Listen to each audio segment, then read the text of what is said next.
je crois qu'effectivement, ces élections, elles se situent dans un moment particulier. Elles se situent d'abord, évidemment, à un an des élections nationales de 2012. Je dis les élections nationales parce que, contrairement à ce que disent les médias, il y a 2 élections au moins à ce moment-là. Pour aller vite, il y a eu une élection présidentielle et une élection législative. Hein. Donc, mais comme la présidentialisation du régime et la personnalisation du pouvoir sont en marche, on essaie de nous faire oublier la deuxième. Donc je crois qu'elles sont situées à un moment important. Elles sont situées à un moment important parce qu'il y a la possibilité là qui est donnée aux hommes et aux femmes de donner un signal fort. Qu'est-ce que c'est ce signal? Ce signal, c'est d'abord un signal à Nicolas Sarkozy pour lui dire qu'il faut qu'il arrête la politique qui est la sienne parce qu'elle est minoritaire et que nous n'en voulons pas. Et la deuxième chose, c'est de donner un signal fort à la gauche pour lui dire la politique que nous voulons, pour essayer de commencer à définir ce que devrait faire la gauche si jamais elle devait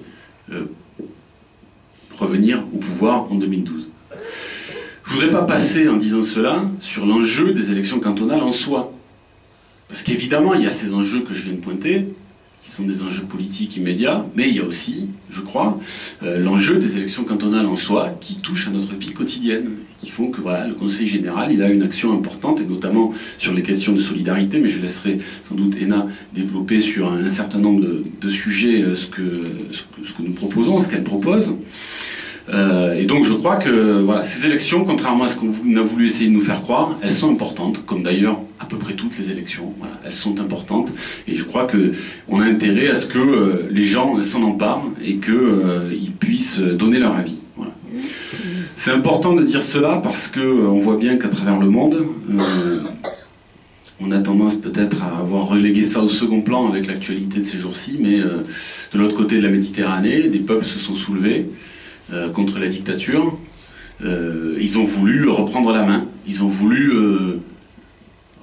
disons, refuser de manière extrêmement forte à la fois la privation de liberté et puis à la fois la misère dans laquelle on les faisait vivre. Et je crois que ce qui s'est passé de l'autre côté de la Méditerranée, qui continue de se produire d'ailleurs ces jours-ci, c'est pas sans lien avec ce qui s'est passé dans notre pays à l'automne. Voilà. C'est finalement, au fond, la même logique qui est à l'œuvre. Les marchés financiers essayent d'avoir de la prise sur nos vies et de réduire le plus possible l'espace de l'expression citoyenne, de la démocratie, et puis l'espace finalement vital des hommes et des femmes. Donc, je crois que voilà, on se situe un peu à ce carrefour avec mon prédécesseur en a parlé. Évidemment aussi de l'inquiétude à l'égard de ce qui est en train de se passer au Japon et ce qui porte, je crois, assez haut l'exigence d'une maîtrise publique et citoyenne de toutes ces questions liées aux enjeux de l'énergie. On ne peut pas aujourd'hui confier simplement à des gens qui n'ont en tête que le profit, voilà, la gestion de ces biens communs en même temps d'une part, et puis de ces questions parfois délicates qui sont liées à l'énergie. Donc je crois qu'on est là en plein dans des questions politiques qui sont vraiment importantes. Le Conseil général, je veux quand même en dire quelques mots. On a vu des candidats de droite, vous en avez, je ne sais pas comment s'appelle le candidat de droite ici, dans ce canton, monsieur Limousin, il y en a 2, bon, peu importe. L'UMP présente un candidat, sauf que l'UMP, elle a décidé la disparition du Conseil général en 2014. Donc c'est évidemment assez contradictoire. Je ne sais pas de quoi ils sont porteurs exactement comme proposition. Il faudrait leur poser la question. Je ne suis pas sûr qu'ils aient beaucoup la réponse. En tout cas, j'ai constaté qu'ils n'en avaient pas beaucoup des réponses lorsque j'ai pu débattre avec eux il y a quelque temps de ça. Donc voilà, ils ont décidé cette disparition. Nous pensons évidemment que la disparition d'un espace de démocratie locale en soi n'est pas une bonne chose.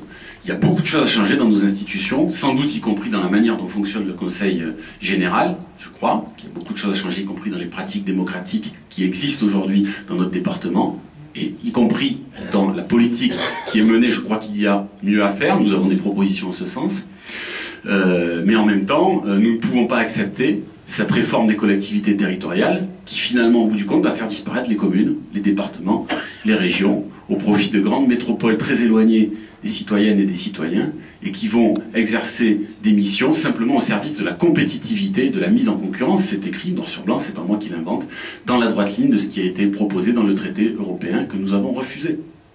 Voilà la réalité de cette politique qui est menée par la droite et par Nicolas Sarkozy. Donc un des enjeux de cette élection, c'est aussi, à mon avis, de montrer notre attachement à une institution qui défend la solidarité. Parce qu'attaquer le Conseil général, c'est attaquer sa mission première, sa mission de solidarité. Vous savez que la droite a engagé dans ce pays, je ne vais pas vous apprendre, un grand plan de destruction sociale.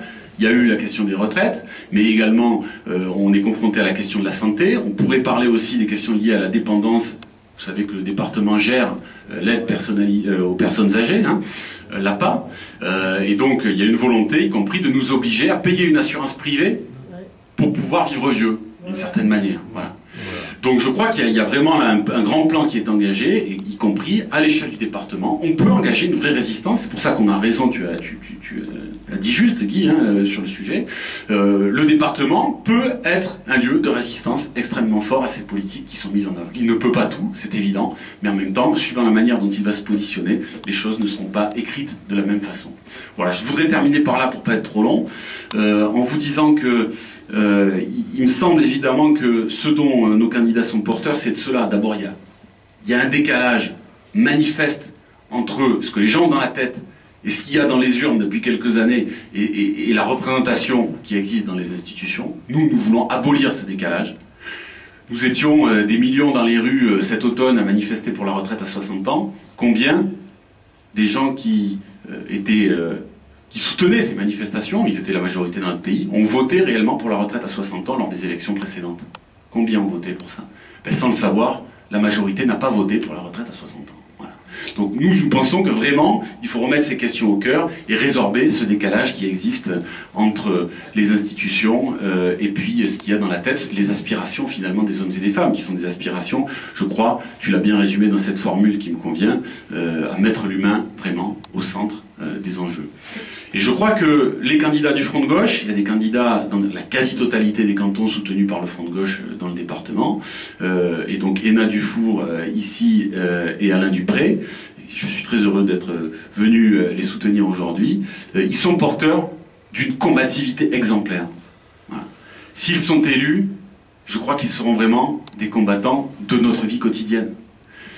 Ils feront en sorte, en tout cas ils vont s'attacher à ce que le Conseil général s'empare de tous les sujets sur lesquels il peut avoir du poids. C'est pas pareil dans notre département si on a un conseil général qui reste dans les clous que lui a fixé le gouvernement, ou si on a un conseil général par exemple qui dit oui, moi dans ce département des Bouches-du-Rhône, et y compris ici à Tarascon, je souhaite me battre pour une véritable ambition industrielle. Voilà. Et nous allons nous positionner là-dessus.